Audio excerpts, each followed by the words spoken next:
캐나다가 지금 대한민국한테 무릎 꿇었습니다. 여러분 믿기십니까? 지칠 선진국이라는 캐나다가 무려 60조 원짜리 잠수함 사업을 빌미로 우리나라를 상대로 갑질을 하다가 결국 백기를 들었습니다. 겉으로는 한국 기술 최고라며 엄지치켜 세우더니 뒤로는 뭐라고 했는지 아십니까? 잠수함 팔고 싶으면 현대차 공장부터 캐나다에 지어라, 반도체 기술 넘겨라, AI 기술도 다 내놔라, 이런 황당한 요구를 해왔습니다. 이건 거래가 아니라 거의 기술 약탈 수준입니다. 하지만 우리 대한민국 그냥 당했을까요? 절대 아닙니다. 현대차가 전 세계를 깜짝 놀라게 할 역대급 한 방을 날렸고 캐나다는 결국 고개를 숙일 수밖에 없었습니다. 오늘 캐나다의 뒤통수를 제대로 후려친 그 통쾌한 이야기 지금 바로 시작합니다. 먼저 캐나다가 왜 이렇게 절박한지부터 보시죠. 지금 캐나다는 말 그대로 국가안보에 비상이 걸렸습니다. 북극해를 두고 러시아와 중국이 매일같이 군사적 압박을 가해오는데 정작 본인들 해군 전력은 한심한 수준입니다. 현재 운용 중인 빅토리아급 잠수함 4척. 이게 얼마나 낡았냐면요. 평균 설령이 무려 40년입니다. 게다가 영국에서 중고로 사온 겁니다. 중고차도 아니고 중고 잠수함을 산 거예요. 사고는 수시로 터지고 물속에서 제대로 작동도 안 합니다. 심지어 2004년에는 화재 사고로 승무원이 사망하는 참사까지 벌어졌습니다. 한마디로 바다의 관짝이나 다름없는 겁니다. 그래서 캐나다 정부가 급하게 추진하는 게 바로 캐나다 순찰 잠수함 프로젝트, 약칭 CPSP입니다. 규모가 얼마냐? 무려 60조 원입니다. 12척의 최신의 잠수함을 도입해서 북극 방어를 강화하겠다는 건데 문제는 이걸 만들 능력이 있는 나라가 전 세계에 딱 3곳뿐이란 겁니다. 미국, 독일, 그리고 대한민국. 미국은 자기네 잠수함도 바쁘게 만들고 있어서 캐나다 것까지 신경 쓸 여력이 없습니다. 독일은 조금 이따 자세히 말씀드리겠지만 사실상 능력이 안 됩니다. 결국 남은 건 대한민국뿐입니다. 그런데 급한 건 캐나다인데 이들은 오히려 큰 소리를 칩니다. 온타리오주 경제개발부 장관 빅 페델리. 이 사람이 한국에 올 때마다 뭐라고 압박하는지 아십니까? 잠수함 계약 따고 싶으면 캐나다의 현대차 공장부터 지어라. 일자리 수천 개 만들어라. 이것도 모자라서 인공위성 핵심 기술도 넘겨라. AI 반도체 기술도 다 내놔라. 이게 바로 절충교역이라는 건데요. 영어로는 오프셋이라고 합니다. 쉽게 말해 물건 팔고 싶으면 대가를 내놔라는 겁니다. 심지어 이 장관은 이런 협박까지 했습니다. 독일한테도 조선소 캐나다에 지어달라고 할 수 있어. 여러분, 이게 말이 됩니까? 60조짜리 사업 하나 따려다가 국가 핵심 기술을 통째로 넘기고 해외에 공장까지 지어줘야 한다니. 거기다 인공위성 기술이요? 그건 우리나라 우주산업의 핵심입니다. AI 반도체 기술이요? 그건 삼성과 SK하이닉스가 피땀 흘려 개발한 대한민국의 미래 먹거리입니다. 이건 잠수함 몇 척 팔고 국가 산업 동력을 통째로 넘겨주는 꼴입니다. 정말 어이가 없는 요구였죠. 그런데 여기서 현대차가 전 세계를 경악시킨 결단을 내립니다. 먼저 배경을 설명드리겠습니다. 2022년 러시아가 우크라이나를 침공한 후 전 세계 기업들이 러시아에서 철수했습니다. 현대차도 마찬가지였습니다. 상트페테르부르크에 있던 현대차 공장을 포기할 수밖에 없었죠. 그런데 최근 러시아 정부가 뭐라고 제안했는지 아십니까? 1달러만 내면 공장 다시 돌려주겠다. 엄청난 기회였습니다. 수천억 원 들여서 지은 공장을 단돈 1달러에 되찾을 수 있는 기회였으니까요. 보통 기업이라면 군침 흘리며 덥석 물었을 겁니다. 하지만 현대차 정의선 회장의 대답은 딱 한마디였습니다. 필요 없다. 우린 이제 사람이 아니라 로봇으로 공장을 짓는다. 현대차는 미국 조지아주에 짓고 있는 전기차 공장에 보스턴 다이내믹스의 최첨단 휴머노이드 로봇을 무려 3만 대나 투입하기로 결정했습니다. 보스턴 다이내믹스 들어보셨죠? 백덤블링하는 로봇계 만든 그 회사입니다.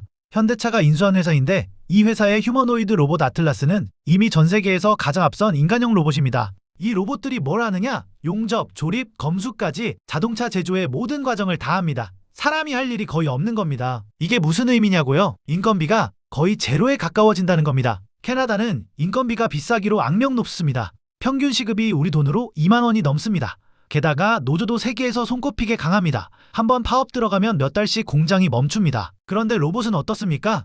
24시간 일하고 월급도 안 받고 휴가도 안 가고 파업도 안 합니다. 전기만 꽂아주면 됩니다. 이 말인즉슨 캐나다에 공장 지을 이유가 단 0.1%도 없다는 겁니다. 캐나다 장관이 와서 무릎을 꿇어도 땅에 엎드려도 안 짓겠다는 뜻이죠. 외국 네티즌들도 난리가 났습니다. 한국이 AI 로봇으로 제조업 패러다임 자체를 바꾸고 있다. 캐나다가 완전히 착각했네. 한국은 더 이상 약소국이 아니야. 현대차 이거 완전 천재 전략 아닌가? 캐나다 장관 얼굴이 빨개지겠는걸? 심지어 미국 월스트리트 저널은 이렇게 보도했습니다. 현대차의 로봇 공장 전략은 글로벌 제조업의 미래를 보여준다.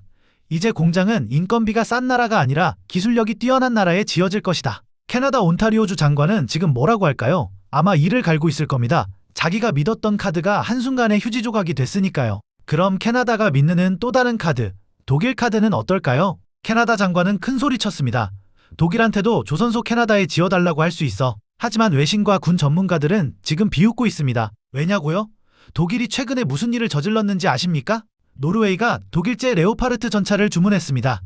유럽 최강의 전차라고 광고하길래 믿고 산 거죠. 그런데 어떻게 됐는지 아십니까? 납기는 3년 지연, 가격은 2배 폭등. 노르웨이 국방부는 결국 공개적으로 후회했습니다. 한국 K 전차 살 걸. 이건 실제로 노르웨이 국방 관계자가 한 말입니다. 외신에도 다 보도됐어요. 더 큰 문제는 뭐냐? 독일은 지금 캐나다에 조선소 지어줄 능력도 사람도 시간도 없단 겁니다.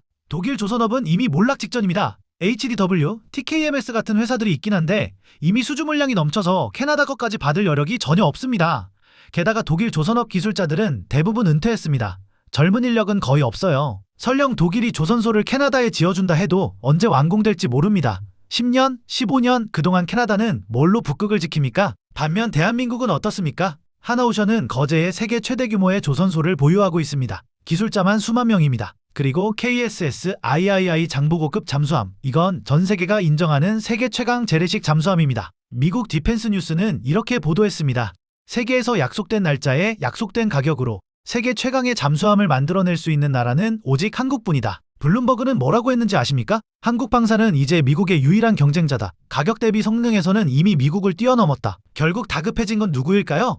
바로 캐나다군 수뇌부입니다. 캐나다 해군 제독과 국방부 고위 관계자들이 하나오션 거제 조선소에만 벌써 5번이나 찾아왔습니다. 제발 우리 좀 살려달라는 겁니다. 처음엔 갑질하던 사람들이 이제는 애원하는 처지가 된 겁니다. 정말 통쾌하지 않습니까? 여러분, 보십시오. 이제 대한민국은 더 이상 강대국의 요구에 휘둘리는 약소국이 아닙니다. 지칠 국가인 캐나다가 우리 무기를 사기 위해 안달이 나고 우리 대기업의 눈치를 보는 시대가 온 겁니다. 이게 꿈입니까? 현실입니까? 현실입니다. 숫자로 보시죠. 2024년 한국 방산 수출액이 얼마인지 아십니까? 무려 140억 달러, 우리 돈으로 약 18조 원입니다. 그런데 2025년은 어떻습니까? 더 놀라운 숫자가 나왔습니다. 2025년 방산 수출액은 200억 달러를 돌파할 것으로 전망됩니다. 우리 돈으로 무려 26조 원입니다. 여러분, 1년 만에 방산 수출이 거의 50%나 증가한 겁니다. 세계 4위 방산 수출국입니다. 불과 10년 전만 해도 10위권 밖이었는데 말입니다. 이 모든 것이 가능했던 건 과거 땀 흘려 이 나라를 일궈내신 우리 시니어 세대의 노고와 그 정신을 이어받은 우리 기업들의 독한 기술력 덕분입니다.